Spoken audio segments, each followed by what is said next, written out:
Hey, everybody, welcome back to Blathering Conversations. I'm Ken Napzok. We are blessed to have a wonderful guest coming in here in just a second that has been on the show before in many different forms, calling in, maybe even playing a game or two, and definitely some long-form interviews from the GPA Day that are on this channel as well. I've known him for, it's scary to say, 12 years now, and one of my favorite people in this town. He's a 360 creative coach. He's a filmmaker. He's a podcaster. He's a producer. Great soccer player, too. Wonderful dog dad. He's a lot of good things, and we're going to talk about his project, The Arbiters, which you, of course, have heard about because they are the sponsor. The Arbiters Project is a sponsor of all programming this month here on the Napzok Network, so you've heard me talk about it, but we're going to hear more from him, the future of podcasting, and who knows what else. Please welcome my friend Phil Svitek. How you doing, Phil? I'm good. It feels weird. It's like almost like sponsored content, but for the fans, listeners, I promise I'm not just going to be pitching you stuff. I'm going to give you as much value as I can. No, I want to start right there. For those who know, I've been saying, hey, the Arbiters is sponsoring the content this month, or the shows, whatever term you want to use that doesn't offend you. And that's actually true. You hired me to do this, but you also it's exemplary of what I absolutely love and adore about you is you're very loyal. You're very trusting, but also in the best way possible. But also you're there to help the people around you. And without a doubt, you sponsoring the shows has helped keep me in the studio this month. But it's also a chance for me to not just promote your work, but to promote The Arbiters, which is a project that is original. It is something that I think people will benefit from of all ages, and it's exciting to see the process come along. So I think it's all credit to you. I appreciate it. Yeah, thank you. Very kind words. And it feels weird to be promoting a project that's not yet completed, but at the same time, we are in this weird phase where everyone says you have to be promoting before it comes out, because by the time you have it ready, you're too late, and the marketing spend, whatever you might do, it's not going to be enough. So that's partly why I was like, you know what? If I'm going to spend any money on any sort of promotion, let me spend it with people I know and love, aka Ken. So, I'll pull the curtain behind a little bit, and then I want to get into the project. But I've been struggling the last year and a half, like a lot of people in town.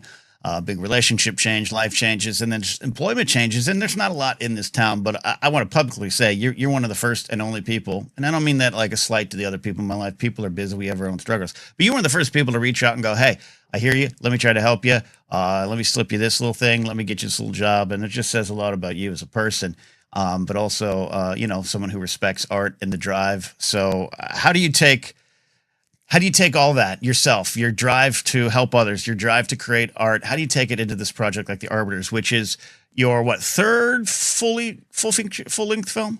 Yeah. Okay. Once completed, it'll be the third one. Yeah. Third one, which is really, really this wonderful reach in this way of you shot a couple indies, one in like downtown Los Angeles. Great. Love it. That sounds something. You live here. Let's go do it. Then you went to Bogota, Colombia, and shot an indie out there. They have, they're on, you can see them. They got distribution, but then you're like, hey, let me do a big, giant, epic animated film. How did you get to that point? I just like pushing myself, and something that I've been asked a lot about recently for one reason or another, but the answer to whatever the question has been is always, well, I just make a commitment. So whatever it is, like let's say it's going to the gym, eating healthy, whatever it is, you make a decision you're going to do it. And then it's not, oh, will I eat healthy today? Should I post a video today? It's, okay, I've committed to it. How do I do it? And so that's part of it. The other part, I don't know. I just, people always say life is short and this and that. And yeah, at this point, I've had enough of a foundation over 20 years where I've been learning storytelling, making short films, now entered the arena of feature films. And I was like, I've always had an appreciation for animation, specifically 2D, but I like 3D as well. And I was like, I think I can do this. I don't know exactly how, but we'll figure it along the way as we go. And it's my most ambitious, but it's also the most bankable, both from an investor standpoint, both from a box office standpoint. So it was like, listen, let's just marry the two. And what are we doing? I remember, like you talked about like friends having good intentions. I remember a very good mentor type person of mine sat me down. He says, you should do short films and just really hone in on that. This was after I made the two features. I was like, I kind of want to do an animated trilogy. And he was like, are you insane? And I'm like, I may be, But I could be right, I could be wrong, but never in doubt. That's spectacular. There's great. This isn't just a conversation about making a film for those checking in. This is a conversation full of little life lessons. And something you said is kind of syncing up with something going on in my life where I'm back in therapy, working on some stuff, bettering myself, growing, changing, learning more about myself. Also, it's a conversation with a old friend of mine named Tony. And I've got these big decisions in front of me. Where do I live? What kind of job do I get? How do I survive? And there's like a couple things that I want to do, but it feels impossible. And a friend of mine was like, the commitment is the choice. The commitment is the action. He grabbed something from the Bible saying of like, God didn't part the Red Sea till they went into the ocean, right? Whether you believe that or not, I think a parable or not, which I think it is. And that kind of seems like where you're at and what you're saying of like, right or wrong, I'm going to do it. Take me to that moment. Take me to where did you always have that inside of you? And what do you feel about that kind of commitment is the choice thing? I don't know if I've always had it. Maybe it's kind of reverberated. I've seen the message echoed throughout life. I remember I was very big into the Matrix movies, and there was, I'm blanking on the exact name, but like I think it was called The Matrix Revelations, which was a book about the trilogy. And it talked about the idea of freedom. And in America, right, freedom is choice. You have infinite choices, blah, blah, theoretically. And it made the argument that freedom isn't choice. It's commitment to a choice, even if it's a singular choice. And so that stuck with me. And then kind of the idea kept getting repeated throughout life. Even someone I had worked with, a podcaster named Elise Lunan, she always talked about like, it's not about making the right decision. It's about making the decision right for you. And not in the sense, making a correct decision, like not right as in correct, but making it, as I'm talking about it, commit to it and go forth with it.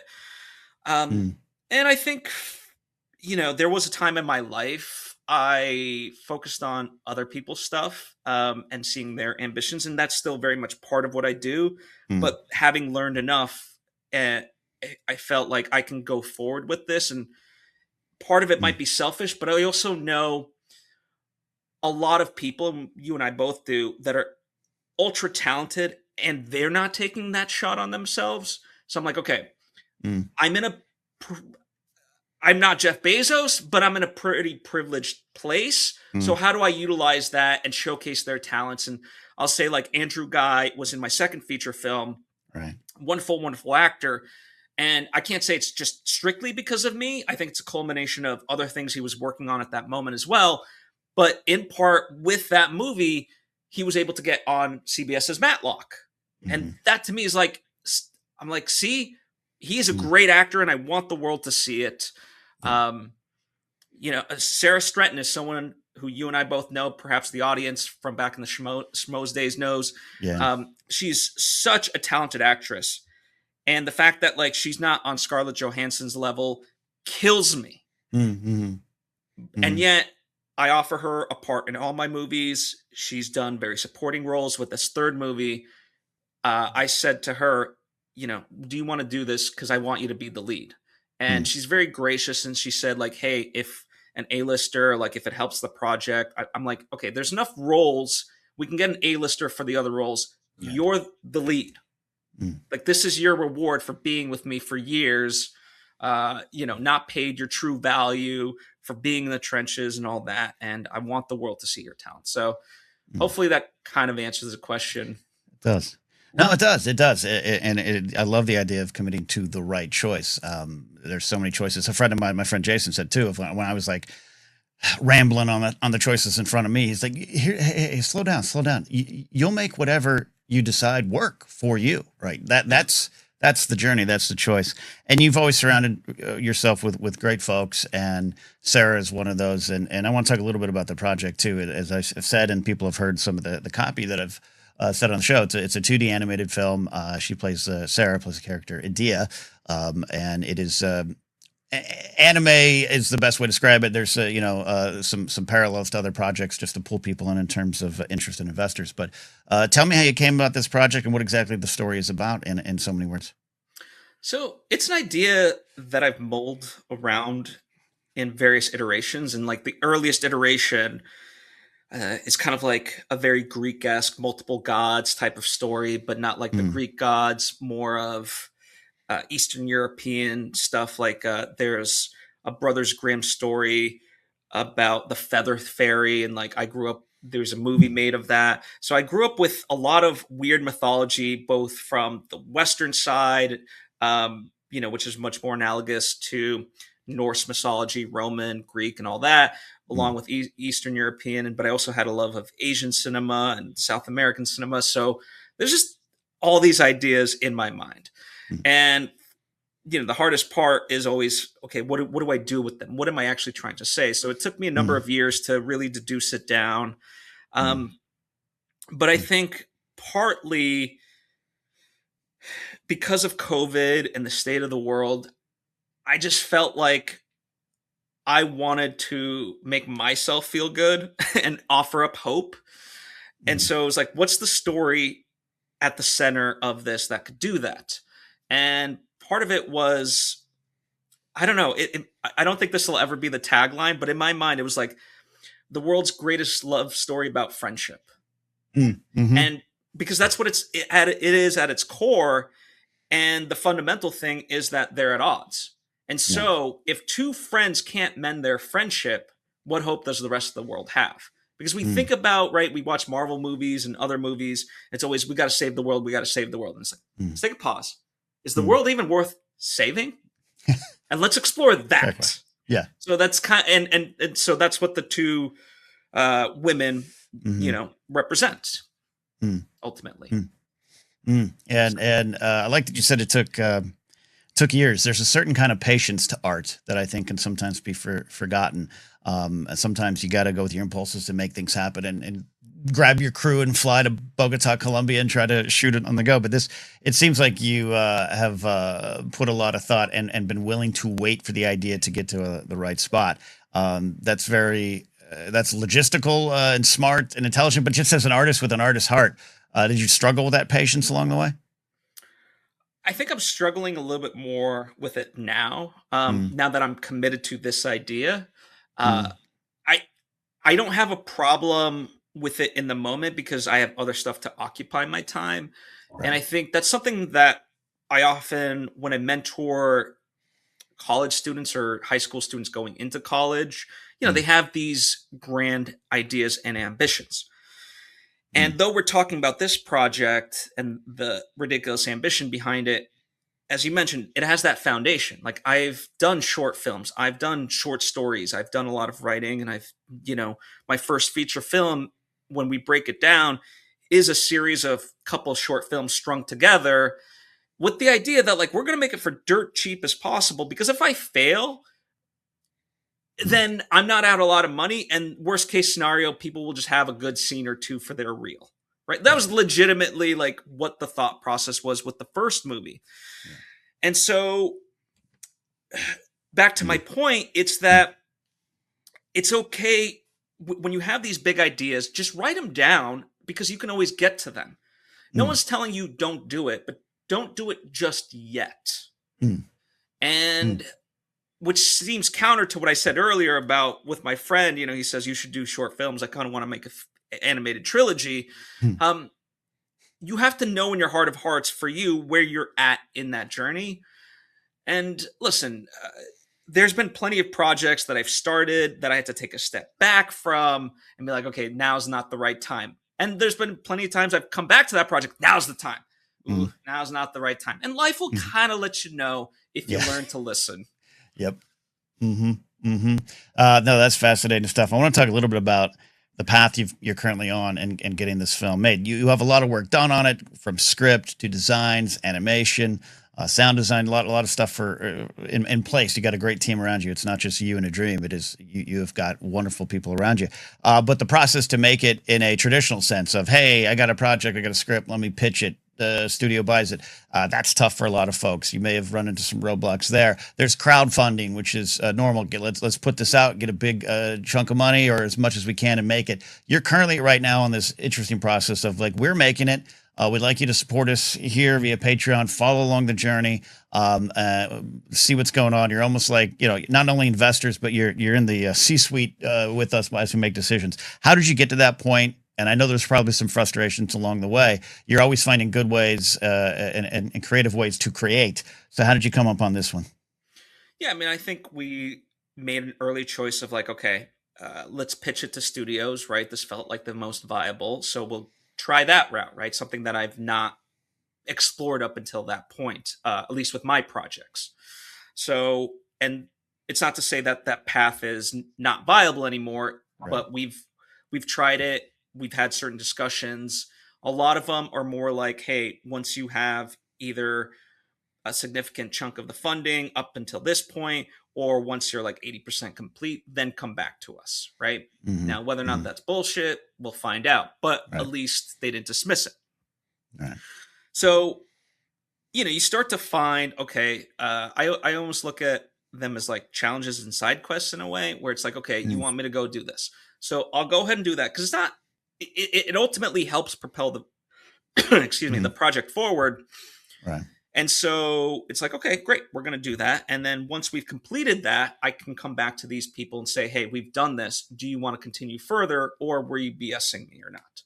So, you go along this way and we've been making good progress. But to that notion, one of the feedback things that we've seen is even on a studio budget, they're always trying to go where the fans are. So in the animation space, right, there's Comic-Con conventions. The Annecy Animation Festival in France is really huge. There's the World Animation Summit. There's all kinds of places where people that love animation go and are part of that discussion. So it was like, okay, well, if that's what we would be required to do with a studio anyway, why don't we do that parallel to this whole journey? And I think it's just kind of opening ourselves up that the traditional, hide behind secrecy no longer applies. Like we're not a Nolan film, right? Yeah. And so what do we have our advantage? Now, obviously we're not going to spoil the movie and things like that. We're more kind of highlighting the process of it all and things of that nature. And we'll reveal certain stuff as we go along. We're not gatekeeping like character design to an extent or whatever, but no, we're not going to tell you how it ends. Right. Unless that's the biggest bonus tier around, are you a $1 million investor? Sign up now. There you go. Yes. If you are funding $1 million towards the project, yes, you can read the ending. I promise you. As I knew you first as kind of a producer, executive producer, podcast type, and I know you had film editing already under your belt and you got an artist's heart. What does, moving off just some of the processes here, but what does success for you as an artist mean now in this modern age of trying to get things done? I think as long as you can keep making what you're doing and, obviously we would love to all be paid to do it. But I think like for me, I'm paid to do and work within the industry. And then thankfully I can take, the small stuff that I end up making that's additive and put it towards my own stuff. Kind of like an Ernest Hemingway who wrote for, newspaper and then did his writing at night. Mine's a little bit more expensive than his, but so be it. Again, but ultimately that's my definition of success. I don't think that can be ascribed. And listen, to other people, their idea of success might be the more traditional one we ascribe to through society, but I would posit to you to really question that is what is it that you want? Because if you want the money, the fame, and the glory in an artistic space, I'm not saying you're not going to get it, but it's going to be very difficult. Right. Absolutely. And I think, it opens up a whole other can of worms, but I think with AI, to me, part of it exposes like, do you want to do the work? Like whether I'm not going to argue if AI is bad or not, but Right. ultimately you need to know the craft. No different than if you have AI, ChatGPT, write a resume, well, you better damn well know what a good resume is supposed to look like, because Right. otherwise you're not going to be able to know how to fix whatever the hell it spits out. And I Hmm. think that's what I don't want getting lost. And I don't want people shortcutting the craft. Yeah. Thank you for being on my soapbox with this. No, I'm with you. As someone who has seen some smaller benefits of AI over the years in small ways, I think the scary thing is, number one, who's in control of it, as we all know, and also just what it aims to do, or what it seems to aim to do, is what you're talking about, is removing the knowledge of how to do it. It is truly a shortcut, and that can help. Look, if you're a writer who's established and you want to do it to help with research, I get it. I'm not going to say, we can talk about the environmental impacts and all that stuff in another conversation, but just about what it brings, I get that. But what you're talking about is, I sometimes talk about the death of expertise, but also the death of just experience and knowledge. And shortcuts they might lead to that promised land of success early, but it's not going to last. And it's just sad more than anything, because I don't even think I can convince someone who's just using AI fully for their stuff. I don't know if they care, and I'm just trying to get people to care about the heart of it all. You know what I mean? Yeah, I mean, listen, if we're taking it to the arbiter side of it, Yeah. it is very fascinating. Like, you talk about the patience, right? I'm going to try to Mm. condense all of this together that we've talked about Yeah. so far. Uh, so it takes patience, and having that patience can be very frustrating, but that's all part of the process. So here's a real life example. Mm. One of my other filmmaker friends, Jeff Graham, did a wonderful movie called Always Lola, and he was very impressed with the proof of concept. He's like, I don't get it. Can't you just do that, but for the feature film? I'm like, hey, Jeff, we are. But in his movie, one of the locations is a campsite. I'm like, now imagine if you have to, from scratch, create a campsite. How big are the flames? Are they mostly red? Is there some blue, some white? What about the trees? What kind of trees are they? What do the leaves look like? So, and yes, of course, you could take a picture as reference, and that helps and speed things up. But you're making all of these tiny decisions along the way when you're making an animated film. Mm. Now, you can look at it one of two ways. A, that's boring, and can we please just get to the final product? Or you could look at it, this is the process, and therein lies the fun. And so when we look at, Mm. a Miyazaki movie, whether it's Princess Mononoke, Spirited Away, it doesn't matter. That texture that you feel on the frame is because legitimately these are the types of things that people, whether they were conscious or not, something went into that thinking, and Mm. therefore the extension, the drawing, the coloring, and all that. Mm. So, No, well said. Well said. We've been talking about what success looks like, and I want to ask you, what does failure look like to you? What does failure look like to you? Because I've seen you succeed. I've seen you, have to struggle to get things across the finish line. I've seen you adapt. Like, all right, we're going to Bogota, whether we are or not. And you've pulled it off. But what are the fears and failures that you might be wary of? um, I think they're more missteps than failures. Mm. Again, when you commit, like in Bogota, the plan was to film everything while we were there. Hmm. Well, by definition, we failed because we didn't get everything we needed to. Mm. But then it was like, okay, so we didn't accomplish that goal. How do we still finish out the movie? Okay, let's film in LA. What can we film in LA that looks like Bogota? Yeah. Right? Yeah. And so I call them more missteps. Part of it is I feel like it applies to both the entertainment industry, but life in general. It's a freaking shaking tree that's just trying to throw you off. And if you could just Yes. hang on for dear life, and sometimes you are literally hanging on for dear life, Mm. then Mm. eventually things come. And Mm. I don't know. I do get frustrated kind of having anything that's prescriptive, because you watch award shows and whatever else, and they're like, hang in with your dreams, it all comes true. And it's like, yeah, because you won. you're the Sure. you're the winner's bias, right? How Right. many people have not succeeded?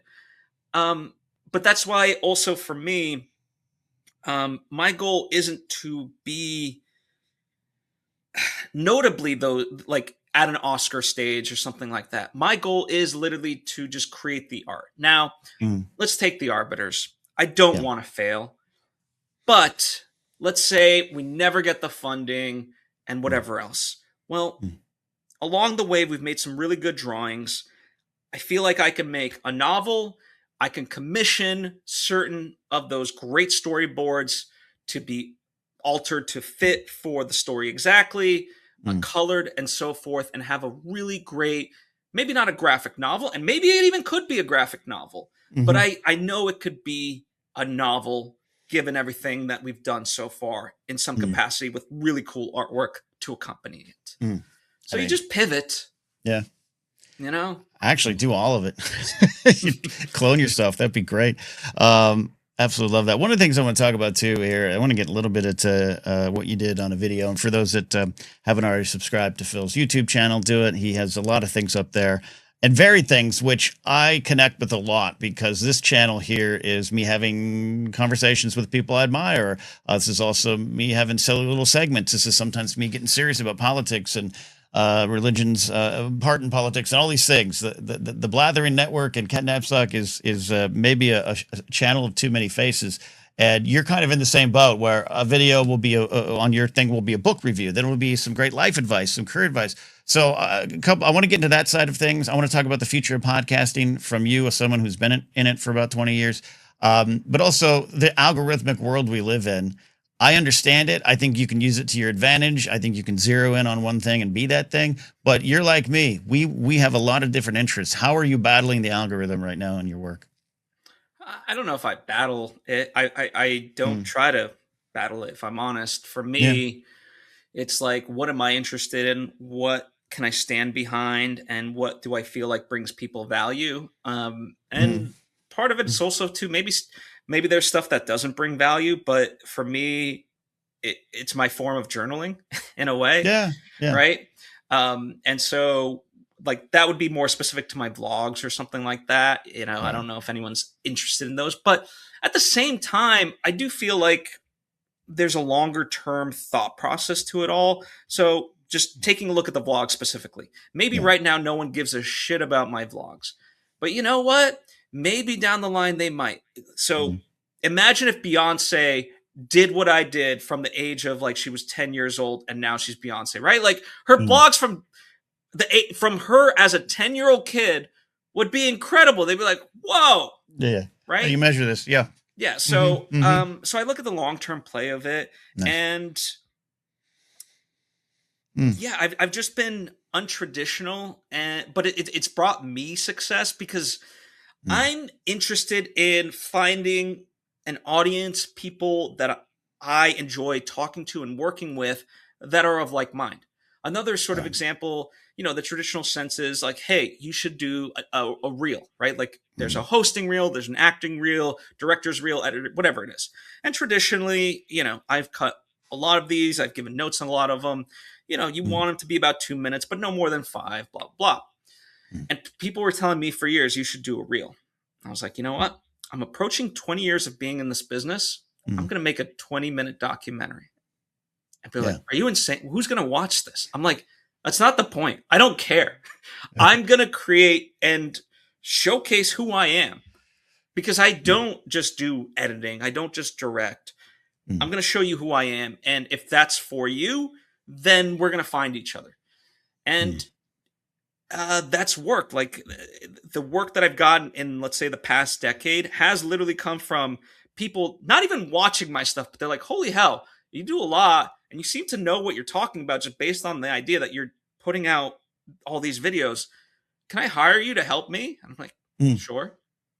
Mm. And so that's my return on investment, as they say, rather than like me trying to make the YouTube channel the Mm. monetizing thing. I mean, I Yeah. literally just started monetizing last year and now I probably make like $20 a month. So yay Right. me. Yeah. Yeah. I mean, I always go to your channel when it pops up and make sure to watch and like and comment and all the things because it helps. But I love too. Sometimes it's like, oh, cool. Phil's talking about a book or something like that. But other times you said something about I was having some problems with StreamYard, which I'm having problems with right now. And you had a help video about that. I was like, oh, Phil's my go-to for everything. Just wonderful. So keep it up.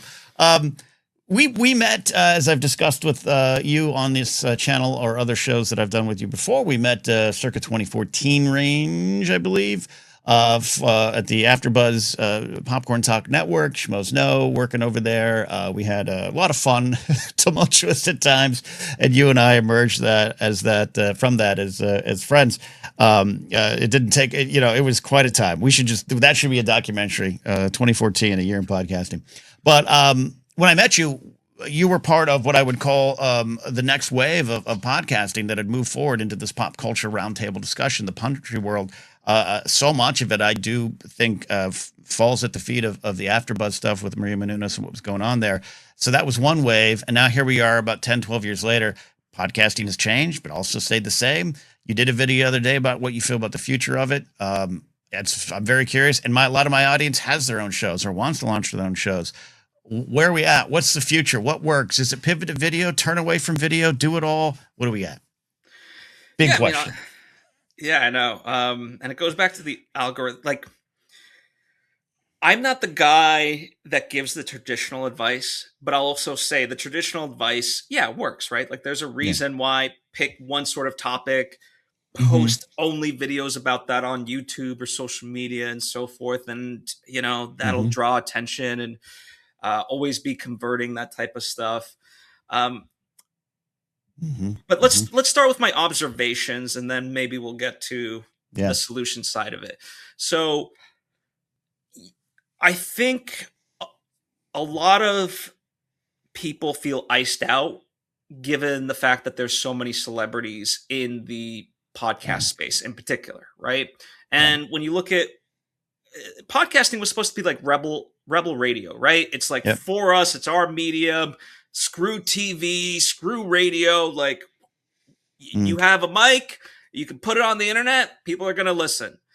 And all of a sudden, in the years since 2014, all of a sudden it's become a multi-billion-dollar industry, and like everyone's trying to get in there. No different than celebrities have never used to do commercials, but now every celebrity, if you aren't doing a commercial, are you a celebrity? Right. And so I'm not going to, whether that's good or bad, obviously it's not for me to say, but you have to find, that's just the reality of it. So you have to find your place within that. And I feel like too many people are trying to be those same things. I'm not saying don't learn and take certain aspects that that are good about, those shows, but you're not going to compete with them all the time. Like there's people that I've worked with and mentored and stuff like that want to compete with X, Y, and Z show. I'm like, they have a multi-million-dollar budget just for marketing. Forget the production value and everything else. And you're going to compete on that for $500 a year? You're not going to do it. So I think you have to get creative. And I also think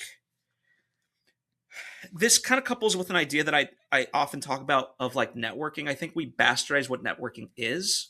I think networking, like instead of thinking of it, the word networking, think about it as a community, right? And something that I recently learned from a show that I edited was this notion like, hey, when you're starting off and you get like 3 comments, why aren't you responding? Because you want 100,000 comments. What are you going to do with 100,000 comments if you can't respond to 3 people? Yep. And that to me, like, whether it is in real life with the people that you know, but certainly in the online space, everyone says they want a community, but what they want is people flocking to them and that person benefiting from that flock as opposed to a two-way street. And that's how you grow over time,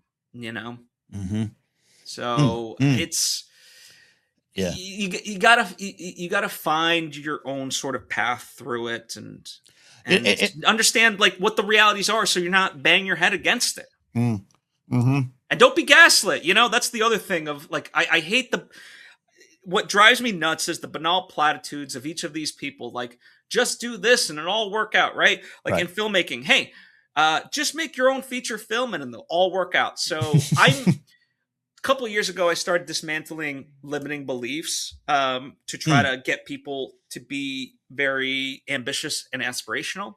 Yeah. This year, I'm learning, like, this is my hard lesson. It works the other way, where you can't be rah, rah, rah and just be like, okay, sunshines and roses. Like, there's a limiting beliefs going the other way that, like, there's an equilibrium. As you're a Star Wars guy. The force must be in balance.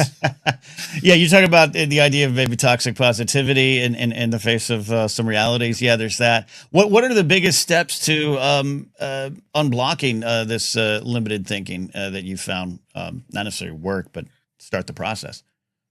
You got to just question it, right? Like like whatever the thought is. There's a good protocol from Byron Katie, but is it true? Like take whatever it is. Like, hey, I'm a piece of shit. Was that true? No. Can you be sure that it's true? Well, by definition, no, I am not a literal piece of shit. So okay, so we're up it's there. A made up story. We're winning there. But then you could go the other way. I'm fucking amazing. Okay, well, is that true? By what definition, right? And anyway, that leads into a longer thing where everyone like says like I'm the best this, I'm the best. Like by whose definition? In 100, when we're doing a 100-meter race, we can define the parameters of that. Simon Sinek has a book about this called The Infinite Game, right? Where it only applies when we all agree, and that's what it is, right? 100-meter race, very definable. Chess, very definable of a winner and a loser. In the game of life, that's why, like, even in COVID, people were like, well, if you complain that you didn't have time and you're not succeeding right now, it was never about time. It's like, based on what metric? What is this like race we're all doing? Like maybe people were just so burnt out that during COVID they needed a rest. Other people, maybe they needed time and they could finally do work. So we're in different seasons of our lives, and I hate prescribing all these things, and therefore, when all's said and done, when you really start to put everything through that lens, most of what we think is bullshit and not true. I want to jump in right there. That is folks out there listening, you should pay us. We're giving you free therapy. This is something that I've literally been going over in therapy because you know me for a long time. My problem has never been I'm amazing. My problem has been I am a piece of shit. And the process has begun with my therapist saying you need to challenge every thought. What is the reality behind it? This is exactly what she has said to me. I've got notes written down I refer to. So I think you're starting in the right spot of if you're out there struggling with some sort of limiting belief, whatever that might be, outside of, some of us have certainly more privileged positions than others, not having those conversations about, but what's going on inside internally. If you got those limited beliefs, that is the place to start. My therapist always says, hey, I'm not here to say resources aren't a reality, that funds and rent money isn't a reality. But let's talk about the thoughts you're saying, like, you're worrying about this, X, Y, and Z. Is X, Y, and Z actually going to happen? No, it isn't, huh? You've just really challenged that thought. And I like you applying it to the other way. Confidence is one thing. Ego's another thing. There's a combination of all of it. But you're to me also talking about delusions, which could hurt you just as much. I think it's right to challenge those thoughts. I don't know if that connects in your heart. No, but it does. Very it does. similar. And I would... one bit of tidbit, like it's easier when you write it down and you journal, because then you'll really see like, holy hell, what am I thinking? Because there's a bit of that disconnect rather than just you thinking it in your mind. You'll see it like the page becomes a little bit separate of you. And so it's a little bit easier that way. And we all think these incredible thoughts. And one day I want to write a book of that would be called Why Am I Licking the Lamppost? Yeah. But okay, so everyone's like, okay, what the hell is he talking about? Well, the idea is when you look at someone that's licking a lamppost, you're like, okay, well, there's something wrong with him, right? And yet we are metaphorically licking the lamppost everywhere because we don't know why we're doing something, right? We have these unconscious habits or subconscious, and it's like, why are we doing that? And so it's about unearthing that in a way. And Mm. I'm getting more into the Socratic method in the sense like he was a firm believer in therapy being kind of a question and back and forth because Mm. you need someone to push you to Yeah. realize those thoughts. Like, let's do a fun one, right? So you Sure. said you're more on the negative space, but have you ever thought of you're worthless? Have I ever thought it? Yeah, I've battled that. Okay. Yeah. So, and by the way, comedy can play really big into this. So I'm going to say, okay, so you've without a doubt thought you were worthless, like not good for anything. Yeah. Okay. Yeah. In the past. Yeah. Okay. It comes up. Sure. So if I killed you right now, chopped you up, and fed you to Diamond, my dog, and Oreo, the dog, by definition, you would not be worthless. Maybe not preferable to what you were going for, but by definition, not be worthless. I'm sustaining. And I'm sure Diamond would very much enjoy some Ken meat. Oh, lovely. It's nice. It might be a little fatty, but it's good. So the point of that is you can go to these extremes, and because our minds tend to be catastrophic. Right. And part of an exercise is you can look at all the negative stuff. Like if there's something that's worrying you, well, write it down of like, what is the actual worst case scenario? Because we feel in our minds the world's going to end. But okay, if I go out for this, like if I challenge my boss on this, what is the worst that can happen? Okay, fine. I'm going to lose my job. I'm not saying maybe you draw the line there and maybe that's not worth it to you. Totally understandable.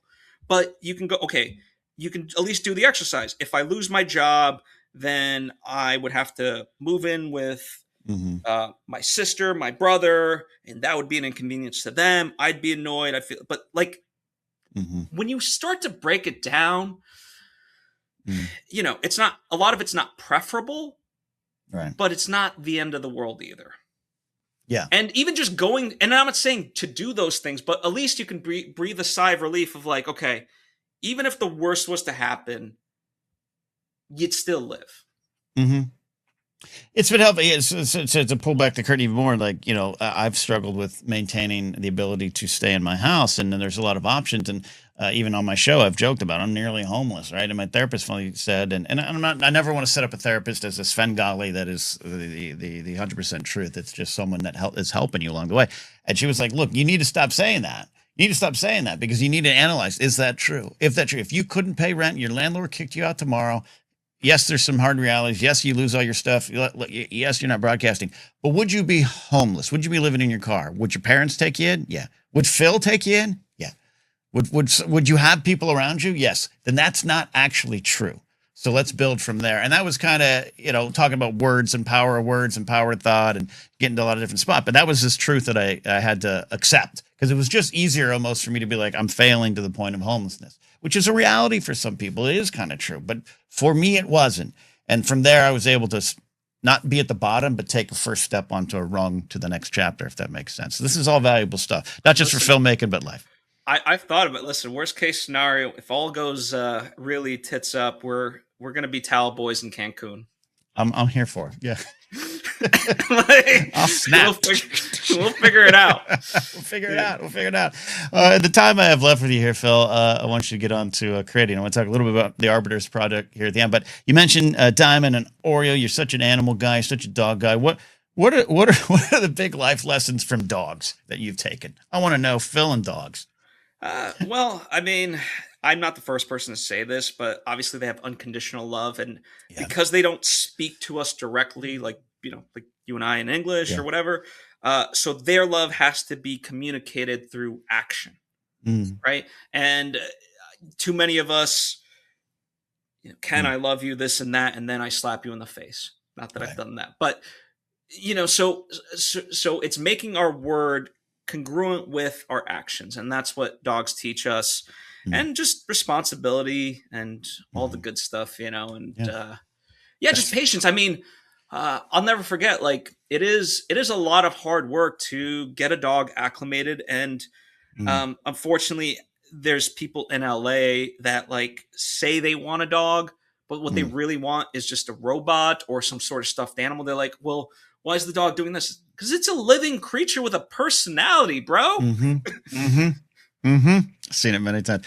Great. I asked it, answered. It's a great answer. One lesson I've taken recently, I saw someone post this about the psychology of dogs and how they love routine, right? And if you got a dog and you get him acclimated, like my dog Franny loves waking up, loves going outside, loves her treats, loves her walks, and we do it around the same time every day. And there was this lesson of not just routine and how routines can be good, but a dog loves what they have.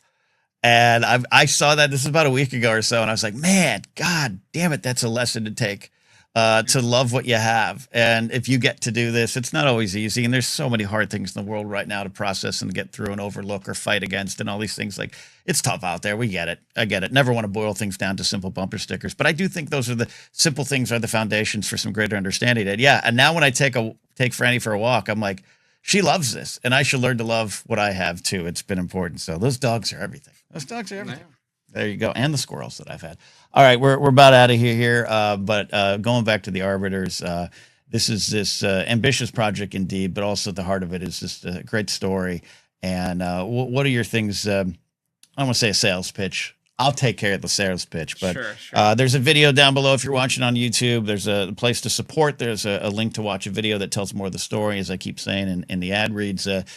Choose if you want to support and join the Arbiters. And for the audio listeners, check it out on the YouTube channel as well. But all right, people want to join your journey. Why should they join the Phil story? Well, I think ultimately, the movie itself, I believe in my heart of hearts, is one that people can get behind, right? If you love great stories, like, listen, the pinnacle is like Lord of the Rings and Star Wars and Matrix, right? Sure. I'm trying to aim to that ambition. If I create a fourth of that, that would be amazing. But we're going for something that's special, right? That has that idea to transform. So it's really rooted in grounded storytelling, right? Emotion. Now, obviously, that's going to be a while before we get there. And so for the time being, part of making this movie is to walk the walk that we're talking about in the movie, being kind and being optimistic and hopeful. So that's kind of rooted in what we're going for. And we're trying to talk about it from the mental side, in, I don't know, not nebulous terms, but in the sort of greater context, but then also provide the specifics of, well, here's how we created our workflow. We're going to about, 2,000 shots, and each of them is going to go through 8 different stages and have to go through revisions and so forth. And it's, there's just so much stuff. So how do you keep track of all of it? So it's a lot of things.